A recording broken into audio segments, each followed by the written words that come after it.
भारत में, भारत के बाहर, पाकिस्तान में भी एक ये नारा लग रहा है कि भारत और पाकिस्तान को एक हो जाना चाहिए, पाकिस्तान को भारत में विलीन हो जाना चाहिए। तो क्या लगता है कि ये मुमकिन है या ऐसा करना चाहिए? आपको क्या लगता है? And also they should ask their army कि वाई इज मतलब इतना huge allocation of Pakistan budget is spent on ISI and it's activities. It's an open secret. तो वो उनको, जब तक पाकिस्तानी लोग खुद नहीं पूछेंगे कि आप दूसरों के घर में जाके बम क्यों डालते हो। मैंने मेरी बच्ची को चंद्रयान 3 का जो लॉन्च वेबकास्ट था या तो लाइव यूट्यूब पे जो ब्रॉडकास्ट था वो मैंने उसे बताया, and she took a lot of interest in that.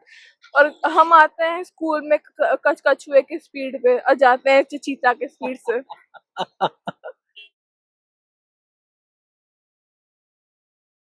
हाल ही में भारत ने चंद्रयान 3 इसका बहुत ही सफल परीक्षण किया है और कुछ ही दिनों में भारत चांद पे पहुंच रहा है। तो आपको क्या लगता है कि भारत की इतनी प्रगति हुई है, ये इतनी प्रगति क्यों हुई है? ये बहुत फास्ट हुई है, बहुत स्लो हुई है, या इसी प्रगति से हमें और आगे चलता रहना चाहिए? आपके विचार बताइए कि आपको क्या लगता है? ये चंद्रयान 3 है, जिसका तकरीबन खर्चा तकरीबन तकरीबन कुछ 615 करोड़ है। आपको पता होगा कि आफ्टर कोरोना हमारे आसपास के मुल्क हैं, उनकी हालत क्या है। और इतनी बेकार परिस्थिति में आज भारत देश इतनी तरक्की कर रहा है, उसका कारण सिर्फ और सिर्फ भारत की 140 करोड़ जनता। और इस 140 करोड़ जनता ने जिसको साथ दिया है वो भारत के प्रधानमंत्री श्री नरेंद्र मोदी। आज आप देखते होंगे श्रीलंका, पाकिस्तान, यहाँ पे बांग्लादेश, नेपाल, आज देखो कैसे कठिन परिस्थिति से गुजर रहे हैं। और एक हमारा देश है भारत, कितनी तरक्की कर रहा है। मुझे मेरा देश भारत इसीलिए पसंद है क्योंकि उसके 3 नाम है, हिंदुस्तान, भारत और इंडिया। आज आप देखते होंगे आज के काल में हमारे मोदी जी ने मेक इन इंडिया के तहत कितना भारत का शस्त्र सरंजाम हिंदुस्तान में बना के एक्सपोर्ट किया है। भारत को मजबूत करने के लिए अमेरिका, फ्रांस ऐसे दौरे करके उन्होंने कितने सबमरीन्स और ये सब भारत के लिए जमा किया है। तो आज देखा जावे तो 2014 मई, मानो कि प्रधानमंत्री मोदी जी के आने के बाद ही भारत सही में आजाद हुआ है। उसके पीछे सबसे बड़ा कारण क्या है? क्योंकि हमको हिस्ट्री में क्या पढ़ाया जाता है कि भाई अकबर महान था। अरे भाई अकबर महान था तो फिर महाराणा प्रताप कौन थे? तो उनके बारे में क्यों नहीं पढ़ाया पूरा? अकबर के बारे में तो कहा जाता है भाई ये सब मुगल थे, ये सब एक आतंकी थे, आक्रांता थे, जिन्होंने भारत पे हमला किया और यहाँ पे राज किया और अपने धर्म का इन लोगों ने फैलावा किया। तो अभी अभी जो भारत इतनी प्रगति कर रहा है, तो आपको क्या लगता है कि इसका कारण क्या है? इतनी प्रगति जब भारत कर रहा है, पूरे विश्व में सबसे आगे आज भारत है। आज कुछ 9 सालों में ही भारत ने 5वीं सबसे बड़ी इकोनॉमी वर्ल्ड में बनने जा रहा है और ये कहा जाता है कि 2075 तक भारत चौथी विश्व की सबसे बड़ी इकोनॉमी बनने वाला है। तो आपको क्या लगता है कि इसके लिए कौन जिम्मेदार है और इससे ज्यादा हम अच्छा कर सकते हैं या नहीं? भारत में काफी संभावनाएं हैं। भारत के युवा एक बेहतर सोच वाले हैं।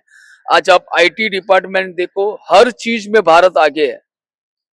आज भारत के बच्चे नासा में काम करते हैं, आज भारत के बच्चे विदेशों में काम करते हैं। आज विदेशों की इतनी कंपनियां हैं, फेसबुक, ये सब में भारत के नौजवान हैं जो वहां पे अच्छे में अच्छी पोस्ट पर है। आज भारत के युवाओं के पास इतनी कैपेसिटी है। फर्क इतना है कि उनको यहाँ चांस नहीं मिला, इसलिए वो भारत के बाहर गए। और इसी प्रतिभाओं को देखकर 2014 में प्रधानमंत्री मोदी जी जब दिल्ली के तख्त पर आए थे, तब उन्होंने भारत में इतने बदलाव किए जिसके परिणाम आज आप देख रहे हैं। और पाकिस्तान में पैदा हुए और अपने आखिरी कुछ साल जिन्होंने कनाडा में गुजारे, ऐसे तारिक फतेह साहब जिनका अभी इंतकाल हुआ, मैं उनको सैल्यूट करता हूं उनकी सोच के लिए, उनकी समझ के लिए।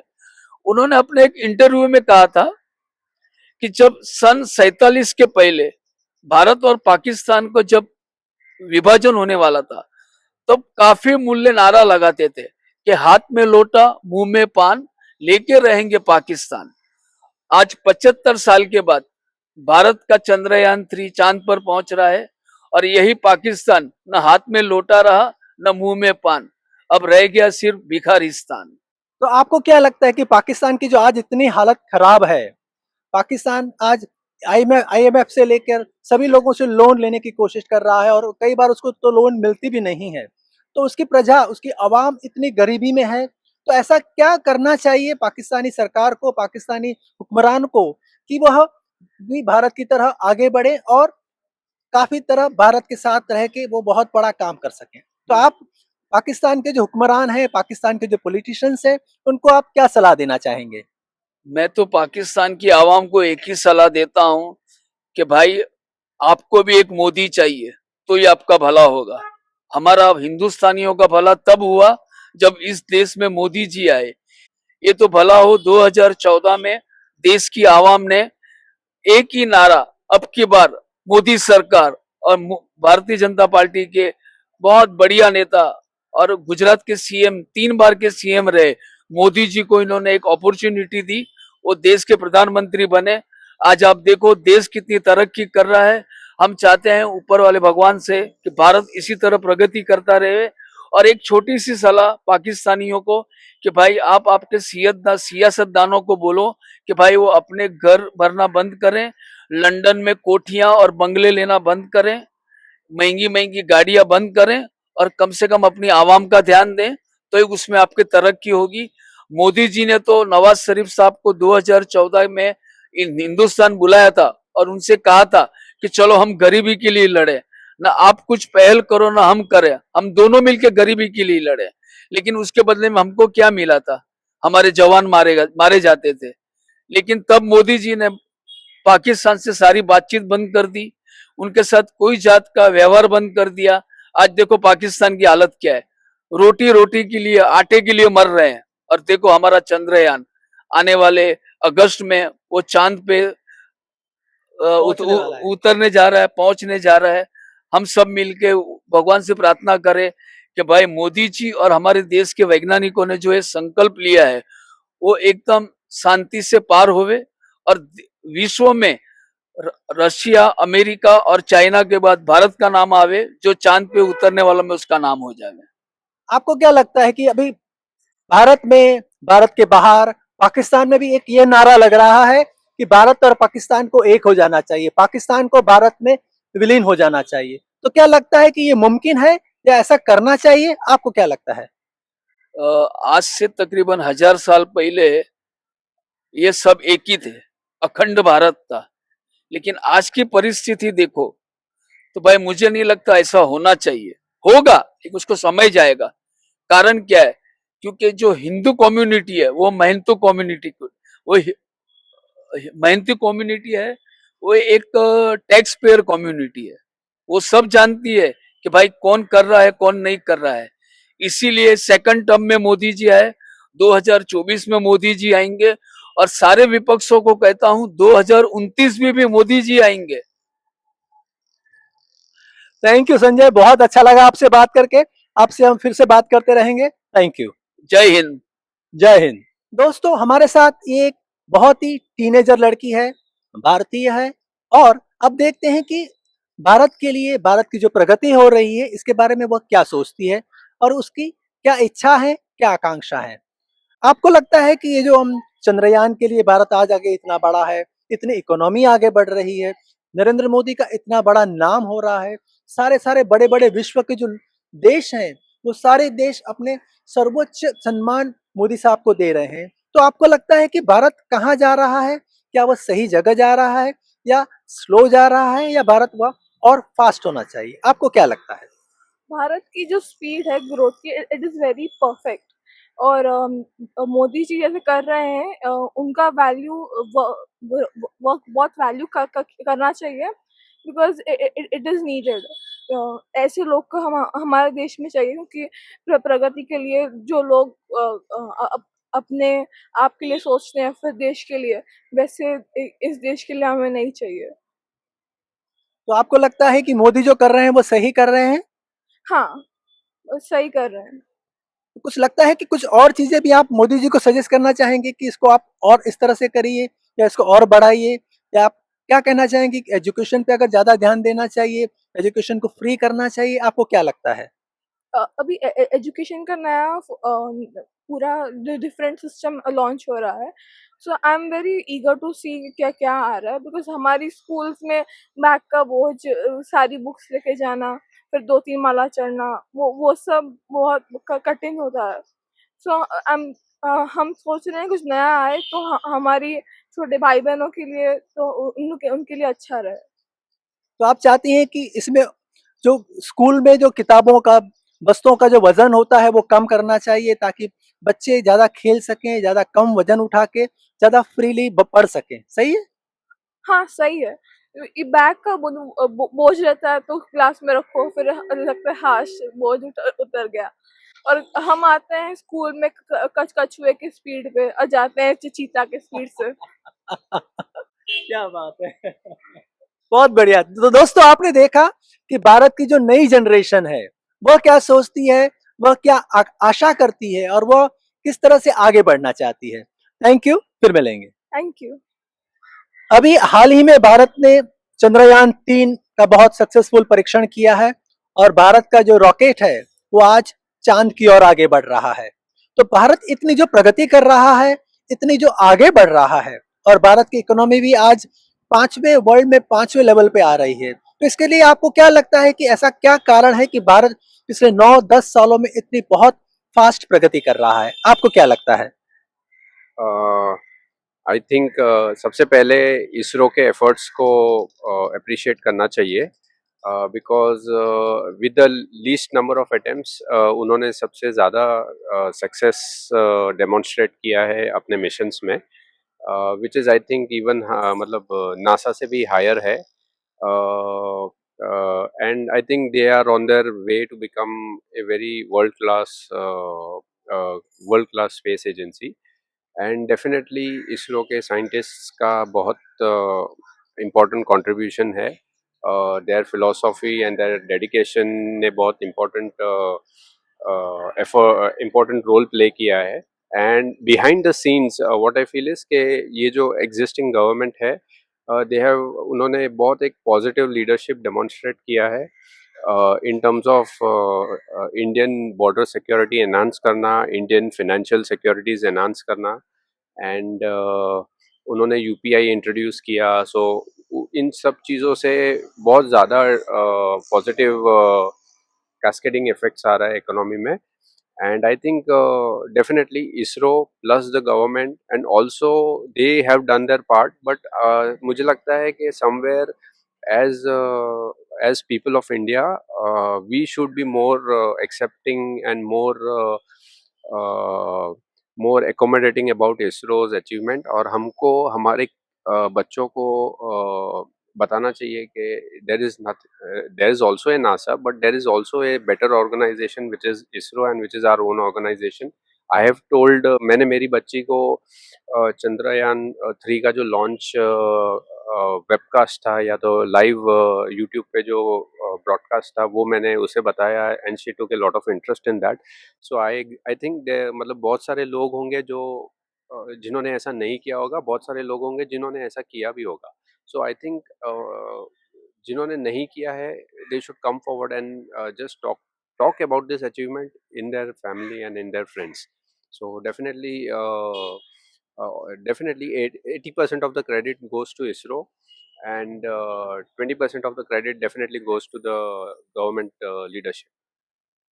आपने कहा कि आपने अपनी बेटी को इसरो का जो चंद्रयान लॉन्च हुआ वो दिखाया था, लाइव दिखाया। तो आपकी बेटी की उम्र क्या है?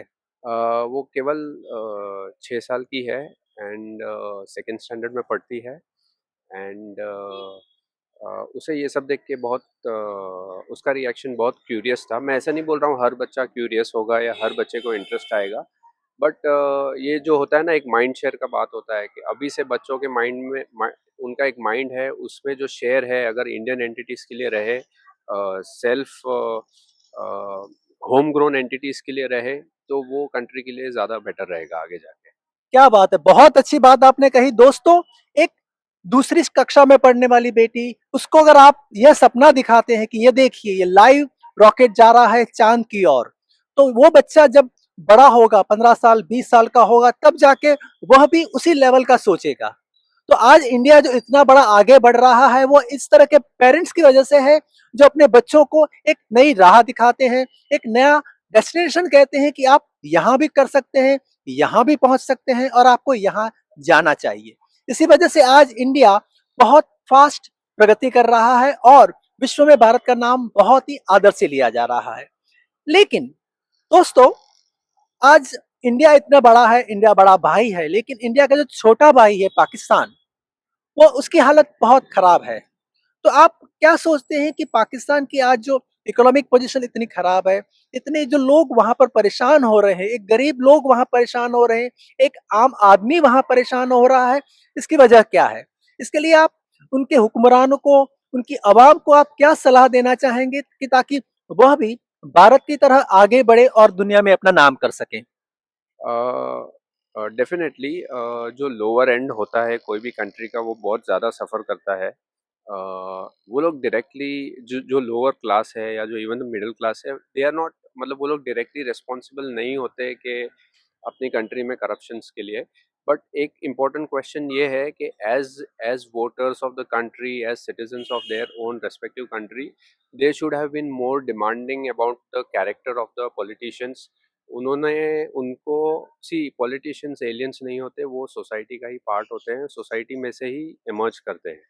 तो जब तक आप पॉलिटिशियंस को अकाउंटेबल होल्ड नहीं करोगे, जब तक आप उनसे फ्रीबी मांगोगे वो आपको फ्रीबीज देते रहेंगे। अब अगर आपने फ्रीबी मांगा, आपने फ्री इलेक्ट्रिसिटी मांगा, फ्री प्रेशर कुकर मांगा, you asked for unrealistically low taxes, तो उन्होंने आपको वो सब दिया। But but the question is at what cost. So देखिए, कुछ भी फ्री नहीं होता, everything has a cost. If something is free then that means you are the product, मतलब the population of the country has become the product.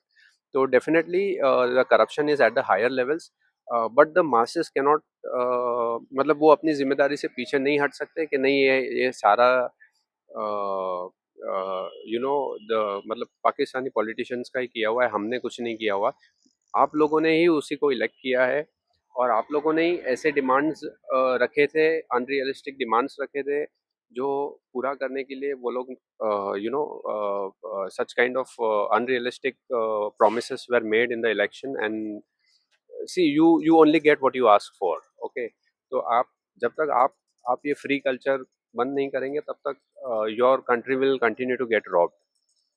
And yes, I understand कि human rights level पे population की गलती नहीं है, I agree to that. But somewhere जब उनको next time अपनी गवर्नमेंट फॉर्म करने का चांस मिले तो they should ask, and also they should ask their army कि वाई इज अ, मतलब इतना huge allocation of Pakistan budget is spent on ISI and it's activities, it's an open secret. तो वो उनको, जब तक पाकिस्तानी लोग खुद नहीं पूछेंगे कि आप दूसरों के घर में जाके बम क्यों डालते हो, वो आप एक टेररिस्ट को 1 लाख रुपीज 2 लाख रुपीज पे कर सकते हो पर मंथ, बट आप एक पाकिस्तानी म्यूनिसिपल वर्कर को आप ठीक से सैलरी नहीं दे सकते हो। तो इसका क्या मतलब है इसका? So yes, definitely. I mean, the leadership is definitely responsible, but somewhere on a micro level, on a demographic level, yes, even the population is responsible. वाह, बहुत सही बात कही आपने कि भाई हुक्मरान तो जिम्मेदार होते ही हैं, लेकिन उनको वहां तक इलेक्ट करके वहां तक लाने के लिए वे आवाम भी जिम्मेदार होती है। तो कहीं ना कहीं इसमें हमारा भी, आवाम का भी छोटा मोटा हाथ तो रहा ही है, चाहे हमारी सरकार अच्छी हो या खराब हो, लेकिन इसके लिए हम खुद भी जिम्मेदार हैं। और जहां तक आने वाले हमारे भविष्य को सुधारना है, चाहे वो इंडिया का हो या पाकिस्तान का हो, हमें यह देखना है कि हम जो नई सरकार ले आवे उसे हम कितनी अच्छी ला सके हैं, वहां कितने करप्शन वाले कम कम लोग हैं, अकाउंटेबिलिटी है, मतलब इलेक्शंस में जो वॉइस होता है, इलेक्शन का जो नॉइस होता है, वो वो अकाउंटेबिलिटी के आसपास रिवॉल्व होना चाहिए, ना कि क्रिटिसिज्म के आसपास, ना कि मैं इलेक्ट्रिसिटी फ्री कर रहा हूँ, मैं वाटर फ्री कर रहा हूँ. This should not be spoken about absolutely. मतलब ये बात ही नहीं होनी चाहिए. और अगर कोई ये फ्री दे भी रहा है तो उसके against the action should go from the highest levels of the parliament. They should whosoever is promising something free, उसे पूछा जाना चाहिए कि आप ये फ्री स्पॉन्सर कहाँ से करोगे, कहाँ से उसको जस्टिफाई करोगे. ये एप्लीकेबल एवरीवेयर है, स्पेशली इंडिया में, और उससे ज़्यादा something like Pakistan. Thank you दोस्तों, कैसा लगा आपको यह आज का एपिसोड? कॉइन स्टार्स के साथ आज हम एक नई यूट्यूब चैनल लाए हैं जिसका नाम है स्टार्स विद इंडिया, क्योंकि सितारे भारत के साथ हैं. दोस्तों, अगर आपको ये एपिसोड अच्छा लगा हो, अगर आपको लगा हो कि यहाँ पर हमारे जो एक्सपर्ट्स हैं, हमारे की जो इंडिया की जो पब्लिक है, इंडिया की जो आवाम है, जो आपको सही कह रही है, सही जवाब दे रही है, तो आप इस चैनल को सब्सक्राइब करिए, वीडियो को लाइक करिए और अपने दोस्तों के साथ शेयर करिए. Thank you.